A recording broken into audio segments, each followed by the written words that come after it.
Leading with effective communication will help improve the communication culture within your organization and help your people as they're communicating to be more successful going forward. How people communicate has a definite impact on the bottom line. As a leader of an organization, you're required to have many different types of conversations in the course of a day and of a week. And there are some of those conversations that even the best leaders want to put off because we dread them. When we think about communication, we help leaders know how to frame, structure, ask really good questions, listen differently to the answers, how to really observe body language, how to be able to hold people accountable in a very positive way in order to help the organization reach its results.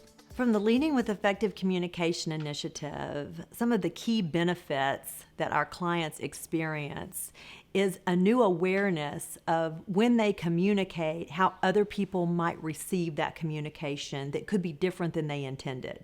So in my mind, I'm giving you a message that I feel confident is coming across one way, but it could be received completely different. So this initiative helps people think about how they frame a message, how they present a message, how they test after they've presented it to see how their audience is accepting it.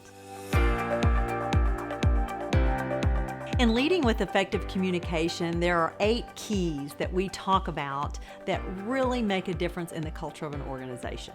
When you think about communication, self-awareness is key to an organization communicating well.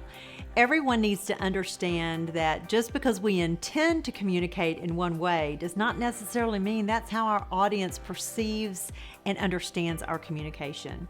So when we think about building self-esteem in others, it is something that we need to be conscious of and thinking about day in and day out as a leader of an organization.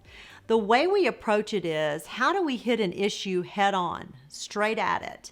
But in doing so, we also uphold the self-esteem of the individual so that they can hear the message. We reduce the propensity for them to be defensive because we have upheld their self-esteem, but we've also shown them from a behavioral standpoint what it is they need to do more of, less of, or differently.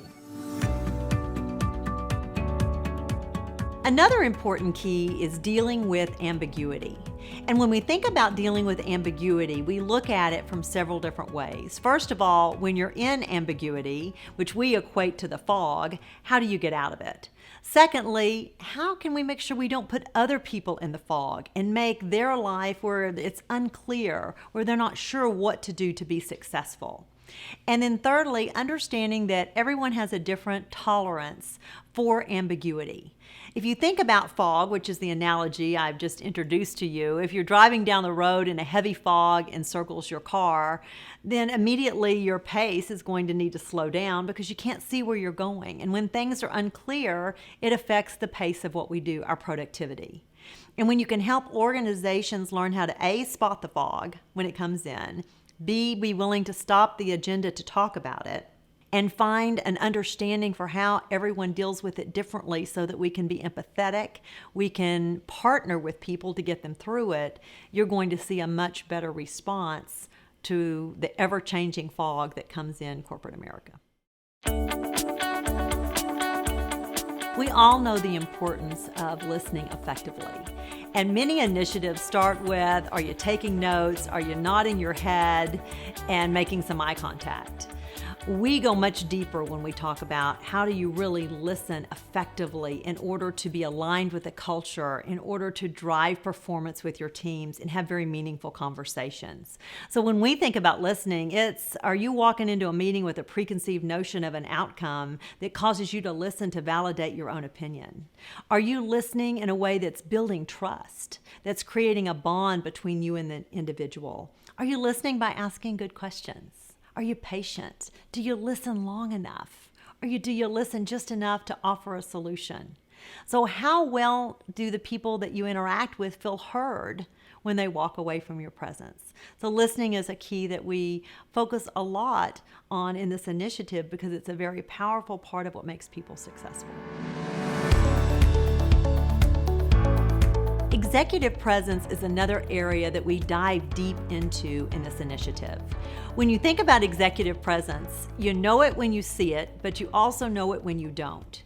And one thing we really want leaders to understand is the impact that their presence has every time they walk into a room. Every time they sit down to have a conversation, your presence either brings a feeling of safety, vulnerability, an openness, or it could cause people to perhaps feel like you're not as approachable as you think you might be. There are many different aspects to executive communication. So when we think about how do we have a presence that helps an organization move forward, stay culturally aligned, that shows passion in our message, that causes people to be motivated, this is a key area that we focus on in leading with effective communication. Collaboration is a very important key. Many organizations use the word collaboration when in reality there's a lot of chaos that happens instead of true collaboration. When we think about collaboration, it's how do we use the collective IQ of a group effectively in order to get a really great solution. That's what we focus on in this initiative. When we think about persuasiveness, this is a key area for leaders to gain mastery in. As a leader, you're persuading all day long. You're helping people to think about what they need to do more of, less of, or differently, how to embrace change, how to be open-minded. To do that, we look at how do you create a win-win scenario? All that's communication. It's framing. It's being able to say what's important to my audience. How do we adapt to the needs of our audience? And then how do we connect emotionally so that our audience really understands and has a passion for what we're talking to them about? Persuasiveness, so very important for leaders.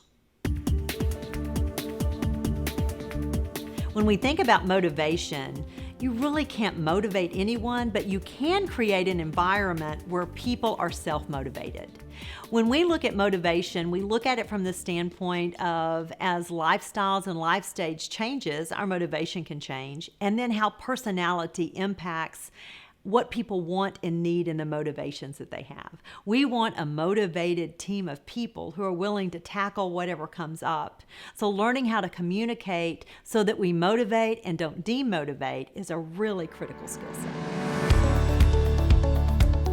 What leading with effective communication does really well is it helps make sure people are aligned with the culture of an organization so that they can be successful and that they're able to shift that alignment as the organization grows to stay aligned. So if you've ever been a part of an organization where mergers or acquisitions have happened and you have two different cultures that come together, you understand that being able to shift current cultural norms to different cultural norms is tough. As we think about communication, it's being able to have those conversations that help people to grow and develop. Organizations are only as good as their people. So when we think about communication, that's what we as people do all day long. Whether we're texting, we're emailing, we're having a one-on-one, we're talking in a large group, we all have a huge impact by how we say what we say and when we say it. And that impact goes directly to the bottom line of an organization. So if we start with our leadership, everything a leader communicates has a ripple effect throughout the organization. So leaders have to be very aware of what they say and how they say it in order to be real and vulnerable, but also realizing that their communication has a huge impact on everyone that hears it. In addition to that, the culture of the organization, or the desired culture.